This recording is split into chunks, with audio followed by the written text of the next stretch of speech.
Well, howdy, howdy, howdy. Nearly senior citizen here. Greetings, boys, girls, and all of our non-binary friends. And remember, no matter who you are valid. Welcome to a brand new day. Hokey smokes. I've been up not incredibly early, but I trimmed my beard, I cut my hair, I hopped into the shower, and then I've been playing around on my computer, primarily watching videos, such like that. And now I'm recording this before I head out on my first of my daily walkies, since I'm trying to go walkies mostly during the daytime now. I have, for the past several years, been walking. Well, I first started walking at like 3 in the morning, and then it slowly shifted to like 8 at night, 8 to 10. Now, I want to be out during the daytime. And that leaves me with less to do when it gets dark. But at least I'm getting out amongst people and sunlight and human artifacts. So, yay! It's a good thing. Past that, though, I have not done much. I had therapy yesterday, so I did my recording and then just primarily watched videos, played games, and let things settle in my head. Today I am hoping to get not a fair amount of stuff done, but at least some recording. I'm gonna try and get a phone call done. If I can't get that done, that's okay. I'm gonna be walking from here to the hospital because I need to make an appointment with my primary physician here in town. So yay on that. Waiting for the phone call from the hospital. So on Monday, if I haven't heard from them, I'm going back down there to see about, do I have to make an appointment to get this talked about? What's the next step? So there are plans. We are working on things.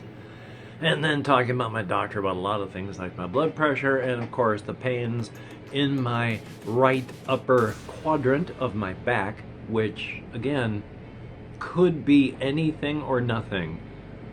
Because I had a pain up front just underneath my rib cage that I went in and had MRIs and stuff done, and it turned out it was just a muscle that was cramping and I'm down on the wall. So stuff that feels like it can be horrible isn't necessarily. So I mean, I had a CT done of my lungs in that area.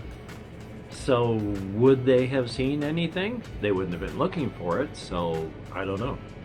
That's one of the things I worry about, because what with mortality and all, and I could not watch this one video about dying just yesterday. Number one, because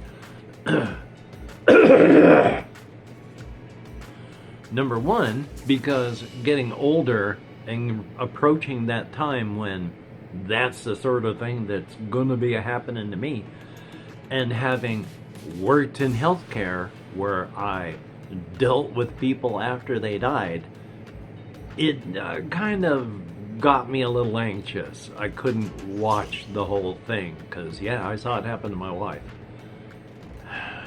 and I didn't like that. And the thing is, 2002, I married my wife, and not long after that, I turned 40, and when I was 52, she died. I'm now going to turn 62 at the end of this year.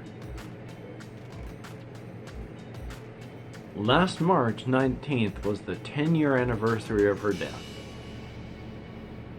That's 22 years of my life, 12 of which she was alive, 10 of which I have been recovering from her death. That's a third of my life, just about. All just doing that. I mean, not just, of course. I've done other things, but it's been rough. I mean, I know there are people that never recover from things like the death of a spouse. And there are those that go on to serial marriages where they're not just their spouse 1 died, spouse 2 died, spouse 3 died, and now they're on spouse 4. And nothing nefarious, just age. I almost didn't survive the loss of my wife. I know that if I got that tied up again and something happened, I wouldn't survive it a second time. While I'm not averse to the idea of being in a relationship with someone again, I'm not rushing out to do it either. I mean, I've said it before, I'll say it again, but people who are in my situation, there's about a 30% survival chance. So you make it through, already you're doing good. You're ahead of the pack. And on top of this, talking with my therapist, what with my wife dying, while we've got children, while we've got all this going on with our in-laws, with her parents, with my situation, both of us being disabled, and then her passing, there was nobody he knew as a therapist that could have walked face first into that wood chipper like I did and come out the other side okay. So just the fact that I'm as okay as I am is, again, a good thing. So definitely a thumbs up on that. Yay! Past that, though, since, yeah, I turned 40 when we were married. I turned 38 in the year 2000, and then that's when I got sober.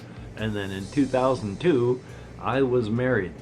I didn't have much chance to try and figure out what it was like to be sober before face first into the wood chipper.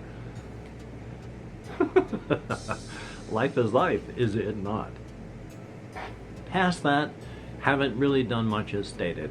Game-wise, I've gotten irritated at Astroneer again. I can't play games unless I can use a controller. I mean, I wave my arm around, but again, it hurts just to type and edit in the way that if I do it much, I'm going to lose the use of this arm altogether for about a week or more. So I can't just use a keyboard to do the finger movements to move when I have to put my hand in that position raised up and out. The only reason I can use a mouse in this hand is my arm just hangs, and my hand basically holds my arm up as I move the mouse around, with just my wrist holding my arm up on the end of the table. So that's why I can do things with this arm that way. This arm, though, has to be extended and out, and just demonstrating like this burns and tingles differently than my just waving my arms around like this. But I was playing the game Astroneer again, which in the very beginning, I was a big Astroneer person. In fact, I was still living, this is like 2015, I was living in my brother-in-law's garage when I first got involved with it, and I loved it. I thought it was awesome. And in fact, the people there hired marketing people, and I was going to be getting a package of stuff just like other influencers because I was so big and just sold on the whole Astroneer concept. But then my package never showed up, and when I said I never got mine, they said, we'll send you another one, and then ghosted me. And then the game changed in ways that I just don't like. And trying to use it with a controller is torture. So, yeah, I installed it, tried it, re-uninstalled it. So, I sincerely hope that when I get this surgery done, I can use a keyboard and stuff semi-comfortably again. Because I can't even write. Because you have to hold your hands over a keyboard up and over. Excuse me. So yeah, my life has not been much. I've been watching videos and I turn them off a lot. It doesn't take much for me to get irate at a video. And it's not all the time, of course. It depends on how I'm feeling. But a lot of the time when I'm watching, it's because I can't do anything because I'm not feeling good. And if they're just, the person who's doing the video is being, like, seeming deliberately obtuse or trying to stretch stuff out so that the video hits that certain marker so that they can get paid, rather than, hey, here's a video. If it's only 6 minutes, it's 6 minutes. Instead, we have only got a 6-minute video. Let's pack it with filler until it goes over that edge, and then 1 second after that, we'll cut it off. Now that, I'll just go, alright, goodbye, and then I'll close out the video that's playing. Or like I stated, if they just say something particularly egregious. Sometimes it's actually egregious, sometimes it's just the way I'm feeling at the time. Maybe it just rubs me wrong at the moment. Sometimes there are really comments that rub me wrong just on a whole lot of levels that get made, and it's like, no, and then turn that off, and then on to the next one. So yay! Still, you gotta do the best you can. And forcing yourself to watch stuff you're not enjoying, what's the point of that? It's like, I mean, I know that the self-proclaimed Sigma and Alpha males and all that and their stupid made-up gender-affirming care language would call me, whatever is their word de jour for their person they heap scorn upon. But when I watch these people or listen to what they're saying, it's like, oh, you've got to work 24/7. Why? If you're not enjoying life, and work by definition is not something that you're doing because you enjoy. Because if you enjoyed it, it wouldn't be working. But if you make it work, work is not something that you enjoy. What's wrong with enjoying life? What is non-masculine about enjoying yourself? So, especially with these people that put on these like $18,000 courses where all you do is sit in a bucket of water, ice water, while all these people scream at you. Yeah, if you want to go off and do that, go do that. But it's not going to make you a better man because of it. Holy smokes. Still though, life is life. Past that, as stated, I'm trying to continue thinking of all sorts of various creative stuff, trying to keep my setting in my head, trying to continue working on the solo RPG stuff, while of course trying to get the solo RPG setting that I'm going to be doing here very soon, I promise, tying that in with my setting that I've been working on. It's either one of those... In my Razor's Edge setting, there are various layers where if you're going from one place to another place, and it's very, very different, as you travel to get there, you have to go via glamour, which gets you traveling through layers, which are just variations of the same place that you were at, just with enough differences. But you can keep subdividing those into smaller and smaller micro layers, but you travel until you're where you have to go. And these layers can be wildly different from anything else. There may be a lot of connections, there may be a minimal amount of connections, but primarily because being able to travel via glamour is built into reality, and your being able to use them is just something that is awakened via a genetic, well, versus in a good golly, Miss Molly, in a genome that has this ability. those genes become awakened, and then you can travel via glamour. They have, again, those micro layers, but there are also places where your ability to use glamours is suppressed. So there are some layers that appear to be self-contained worlds, but aren't. It's just a layer, and where you see is just the limits of the layer. Like if Earth was a layer, and we had not been able to send probes and stuff outward, it would just be this planet, possibly our moon, and the rest is just half-realized sight. So thumbs up. And yeah, with the cosmic horrors that I have also, they are the cause of the whole setting in the first place. Yeah, when my character that I'm going to be playing steps off the boat in the setting that I have, there are adherents of the various cosmic horrors out there, even in a world like this. Because the cosmic horrors, well, their influence is everywhere. They did, after all, their presence start what happened that caused everything in the setting.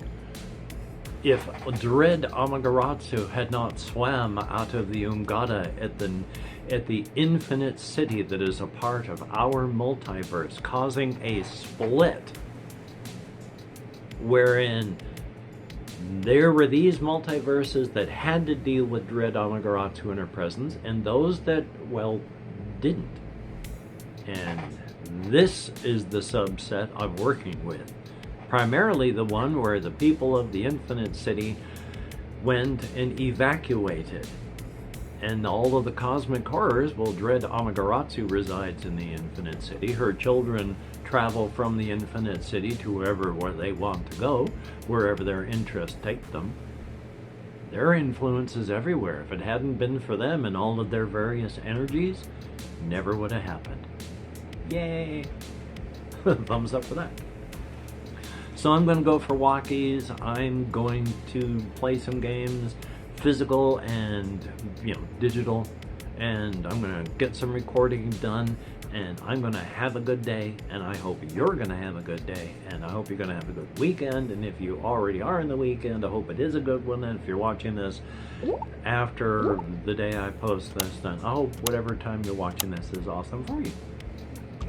So, each and every one of my Patreon patrons, you're beautiful and awesome, and I wish I could type your names up here and show them, but when you look in the mirror, you know that you are beautiful and awesome, physically, mentally, emotionally, and spiritually. Thumbs up and thank you. Each and every person that leaves me a comment, even though I can't comment back as much as I would like, I still read and thumbs up and heart as many as I can. So when I can, I answer, but I am reading them. I am appreciating them. Thank you so very much. So, until we meet again, you take care. Have a great day today. I will see you on the flip side, and that is indeed a very good thing. So, yay. No, nothing special. Just you take care.